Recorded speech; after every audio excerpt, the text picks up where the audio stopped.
तू इतना घमंडी काहे बाड़ी रे? है पेटे में घमंडी रहलू कि पैदा भेला के बाद भेल बाड़ू? हम पैदाइशी घमंडी बानी। हाँ, पैसा के घमंड। हाँ, हमरा पास पैसा के ताकत बा, हम केहू के भी मार सकेनी। जैसन बाप वैसने माई, तैसने बेटी, फूलन देवी जैसन। एक दिन अच्छा मुहूर्त देख के तीनों के गोली मार दे, सब घमंड खत्म। अबे तहारी रूप देख के तारा से केहू प्यार न करी, बाकी हम कैनी आई खातिर तू भी जिंदा बाड़ू, बुझलू? अबे तू लड़की बाड़ू, लड़की के मतलब पता बा तोरा के? कबो माई बाबूजी बतौले बाड़े? अबे अच्छा मन से आंख से प्यार दिखाई देवे के चाहिए, जो तोरा पास त नहीं थे।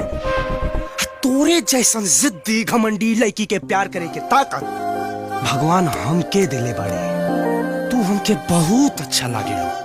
I love you, I love you. I hate you, I hate you.